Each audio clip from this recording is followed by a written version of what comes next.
Welcome back, Mando.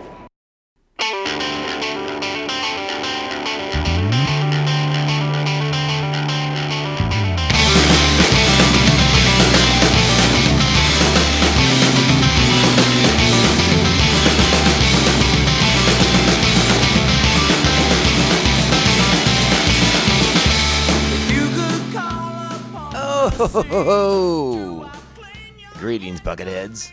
Nevar Tagar. Welcome to our 355th tear-soaked episode of MandoVision. I am your host, our guy Tom. Thank you so much for checking out our small independent Star Wars podcast. Glad you're here. Make sure you're with us on the socials at Mando_Vision on X and Insta, MandoVision at Blue Sky, and of course, email me at MandoVisionTom@gmail.com. Make sure to like, subscribe, follow, and share this show with all the Mandalorians in your covert. All right, Bucketheads, we are here. The moment is upon us. Jedi Night. Indeed it is. I don't know how much of a preamble I want to have for this episode because we've been building toward this. We know where we're going. We know what this episode is. It's begun. I feel like it had begun to be foreshadowed a couple weeks ago. With the introduction of the Loth Wolves, and I'm of course referring to the end of Caleb Doom, aka Kanan Jarrus, his final stand against the Empire, his sacrifice to save his family. All the things are in this episode, and it's a really just outstanding episode of the show. It's a wonderful piece of Star Wars animation, and it has all the feels, the emotions, all the heart, all the tears, all of it. Everything is in this episode, and it's just so gosh darn good. I don't have any other words to really explain it, other than to say it is just a really darn good episode of the show, of Star Wars overall. And yeah, it hit hard. I've watched it a couple times, and man, it's just so good. So I hope you've had a chance to rewatch it. I hope you have had a chance to kind of, make that emotional connection with Kanan in these final episodes, as he gets ready to make the ultimate sacrifice for his family. And I guess we have nothing else to really to say about it, other than I think we should just get into the episode particulars. All right, let's just start getting into it. The sooner we talk about it, the sooner we can not have to talk about it again. But this is going to be an episode of the podcast where we confront our emotions, we confront our feelings, and we just get it all out there. Okay. So this is Star Wars Rebels Season 4, Episode 10, Jedi Night, and this is night, like Night, N-I-G-H-T. No K. Not that kind of Jedi Knight. Original air date was February 19th, 2018. The plot for the episode: the Gross crew infiltrates the Imperial headquarters on Lothal to save one of their own. The episode is, of course, written by Dave Filoni and Henry Gilroy. Stephen Milchin is the story editor, and directed by the great Sal Ruiz. Our primary cast for this week's episode: Taylor Gray is Ezra Bridger, Vanessa Marshall is Hera Syndulla, Freddie Prinze Jr. is Kanan Jarrus, Tia Sircar is Sabine Wren, Steve Blum is Zeb Aurelios, Dave Filoni's Chopper, Mary Elizabeth McGlynn is Governor Price, Stephen Stanton is Grand Moff Tarkin, Lars Mikkelsen is Grand Admiral Thrawn, and Warwick Davis is Rook. So, that being said, I think it's time. Strap on your buckets. Let's go. Get out of here. We'll hold them off. You're going to have to relocate the covert. This is the way. This is the way. So as the episode opens, we are at the Rebels camp. Kanan is in communion with the Force. He's meditating.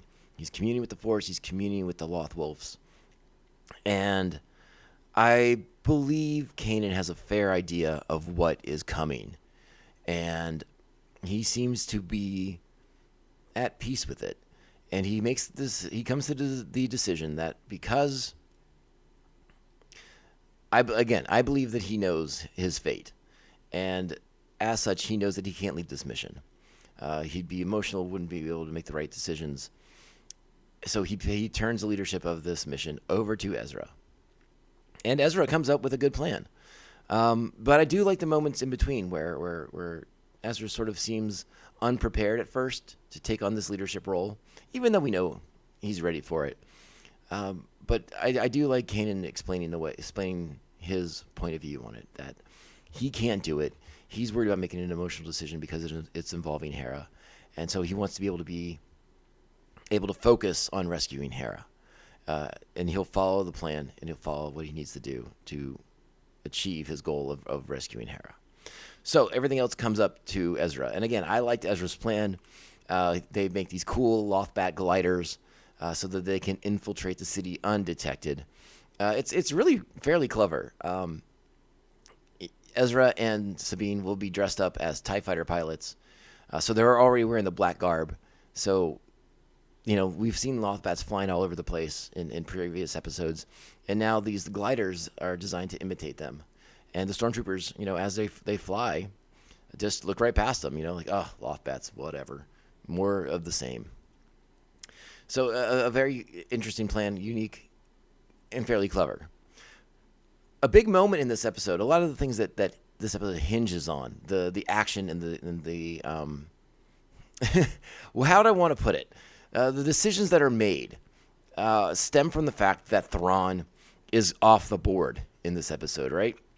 He's in a very important holo projector meeting with Moff Tarkin about the TIE Defender project and how Director Krennic is angling for those TIE Defender funds for his project, a.k.a. Project Stardust, which they say in the show.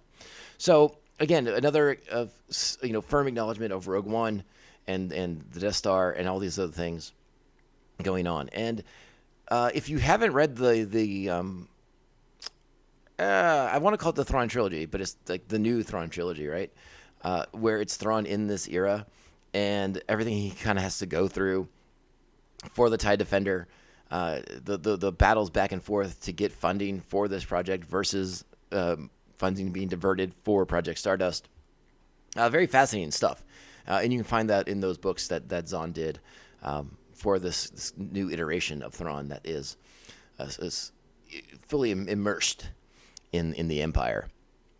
Where's it going with that? Oh, okay. So Tarkin basically tells Thrawn that, hey, you should go to Coruscant in person and make your case to the Emperor himself, because that's a much more viable plea for the Emperor to hear. You come there yourself. That shows like the importance that you feel for what you're asking for, but also you show reverence towards Palpatine. So Thrawn agrees, and he decides that, yeah, I'm going to go to Coruscant, plead our case for the TIE Defender money, and we're going to make this thing happen. So I'm putting Governor Price in charge, and that's going to be that. Like Hera's being interrogated, Hera's not giving them anything. Hera's interrogation it really shows the cruelty of Governor Erinda Price. She is torturing her just for the sake of torturing her. She's not even asking her questions at this point. So very sadistic, very gross. So makes us very much not like this character already more than we do. It makes us not like this character more than we already don't. And so, again, it's a level of cruelty that I feel like Thrawn would have stopped. But he's probably had enough of these rebels too. This particular cell, Hera's cost him some TIE Defenders in the past. And so maybe he's being a little bit more lenient with it. Again, it's not necessarily in the show, but the characterization of Thrawn in the novels is that he is much more against that sort of thing. I don't want to say he's compassionate by any sense, because he's all about results, but he's also not about needlessly hurting people at the same time. But again, maybe he's indulging Governor Price because of everything that Hera and her team have cost the Empire at this point. So Thrawn's off the board. Price is in charge. The rebels have infiltrated. We're gonna, it's all going great. Everything's going great. We get Hera. You know what? I shouldn't skip ahead, because we do have the Calicori bit where Thrawn has Hera's Calicori and tries to get its cultural significance. And again, she's not really giving him much, and he's kind of taunting her. But the Calicori comes into play here because Kanan's going to get it for her. And it's kind of just a sweet little moment that he gives her something that's already hers as a gift. It leads into something very fun in the episode. So again, kind of getting back on track here. Kanan is going to rescue Hera. They're going to get out of there. Sabine and Ezra are going to go and arrange some transportation because the bat gliders aren't going to work on the way out. Even though Hera really wants to try them because she digs it and she wants to fly anything with wings. So she's all about it. But this, of course, is when the Empire realizes that the escape is on. Pursuit. Again, Hera and Kanan are on their own at this point, making their way, getting away from the Empire, getting away from Rook in particular, who, a good scene with them climbing to the top of the towers with the magnet clamps. Rook in pursuit, battle on the rooftop. Kanan throws him off with the Force, but Rook's still there. So yeah, they get to use the gliders for a little bit, but not so fast, my friend. They make their way to the giant fuel cells. The escape is on. Meanwhile, at this point, it's everything seems to be going the way it's supposed to go. It seems like another episode where our heroes are going to make it out again. Sabine and Ezra have control of an Imperial transport. A great sequence where they dump the stormtroopers out the side of it. Then they get to attack the other transports that are in pursuit of Hera and Kanan. And everything seems to be coming their way, right? So our heroes are on top of the fuel cells until Governor Price shows up in some Imperial walkers and decides that, hey, you know what? We're going to shoot those fuel tanks because they're not getting away, not on my watch. These rebels have made me look like a fool long enough. So I'm going to blow up all this gas that we need for the TIE defenders. It's Governor Price is a maniac. Let's just put that out there, okay? That is not a rational decision by any stretch. It is insanely reckless. I mean, you are blowing up fuel pods. Holy smokes. And these stormtroopers at kind of warn her, the AT-AT pilot are like, I don't know about that. You sure about that? Well, she was sure about that. So they fire a shot. And again, on top of this fuel pod, Kanan and Hera are waiting to get picked up. Sabine and Ezra arrive in the transport. And that's when the shot is fired. That's when it strikes the fuel cell. And it begins to explode. And we get one of the most epic displays of a Jedi using the Force in the entirety of Star Wars so far. Kanan holding back the flames, holding back the explosion so that he can save his family, even though he knows it will come at the price of his life. It's a great sequence of him battling those flames, battling that explosion, willing it all to wait until he's ready. Hera tries to come to his aid, tries to come and save him, even though we all know it's not going to work. So he turns with his other hand to hold her back with the Force once again.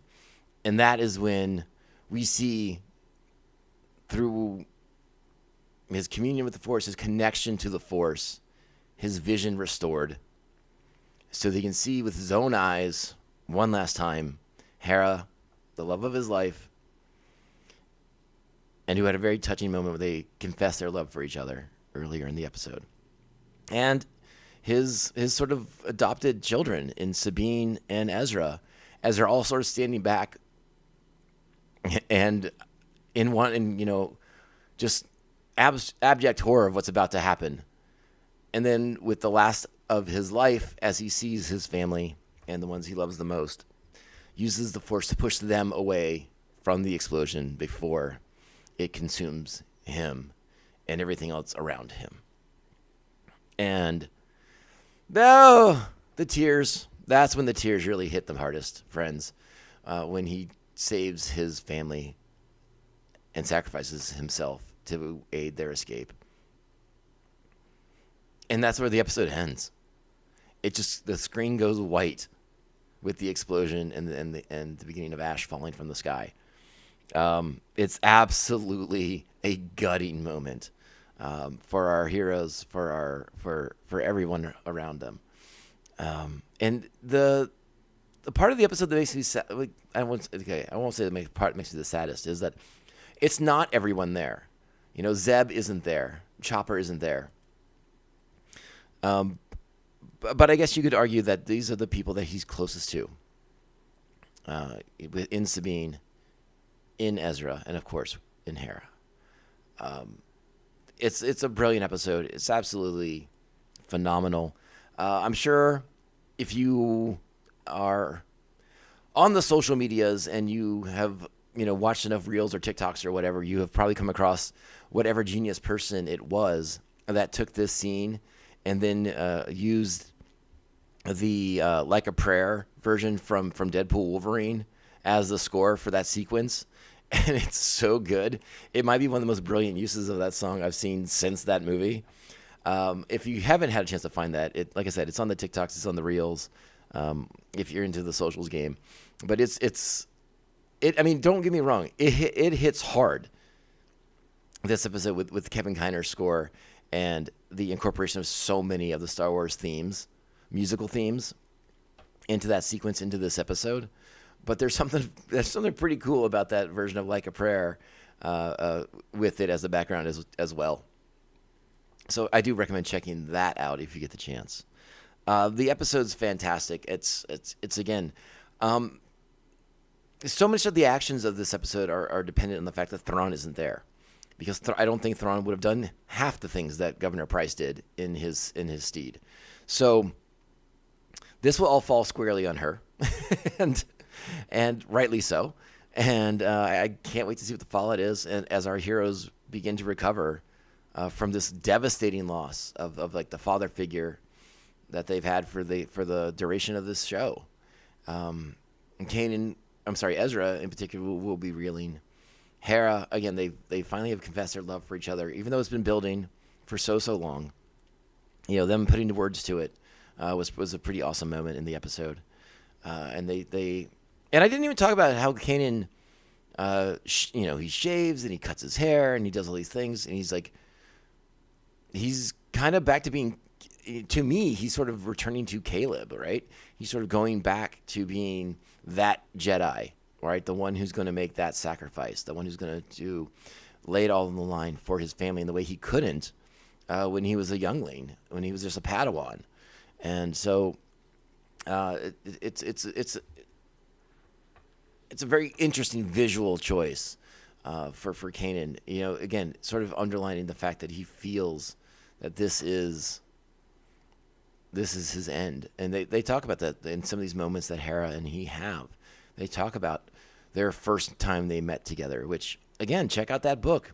It's all about Caleb on the run, becoming Kanan, and his first encounters with Hera and Chopper. It's a really great book. It's a great prequel to the show, and I highly recommend it.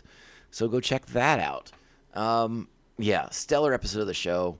I'm just going to give it 10 buckets because it has all the feels, the way it leaves you hanging at the end, the way it goes to white with no music. It's just gutting and devastating and beautiful and sad and all the things. So well done, so well executed, just like Twin Sons was last season, in the previous season of the show.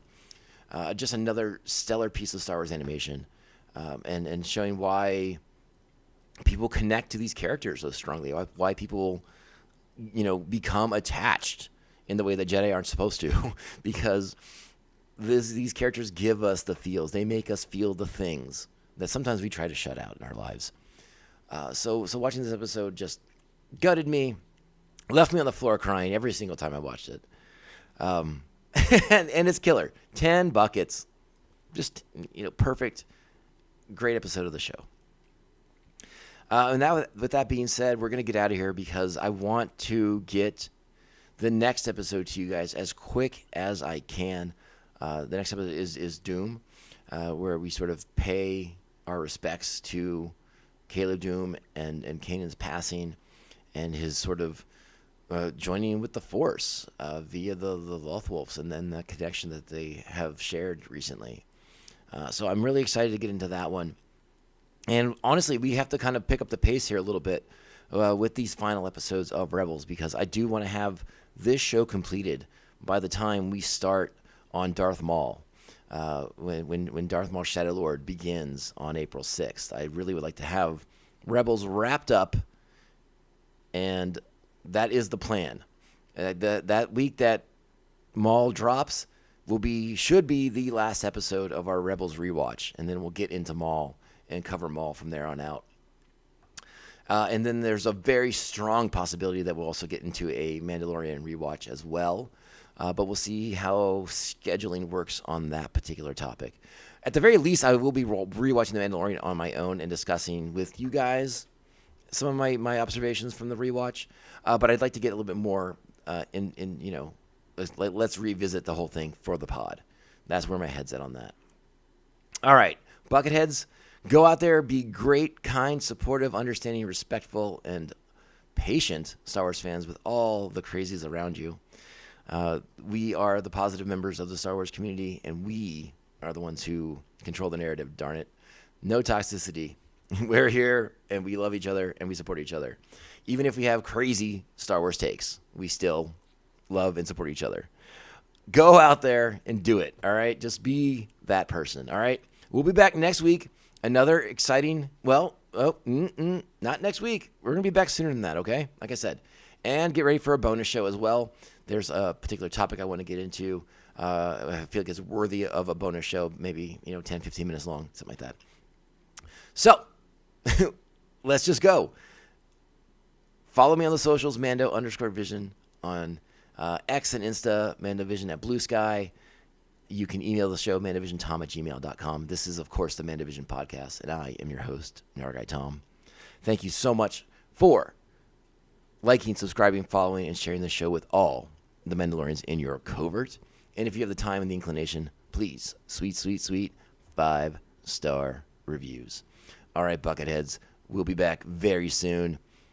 But remember, this podcast can only end one way. This is the way. This is the way. This is the way. This is the way.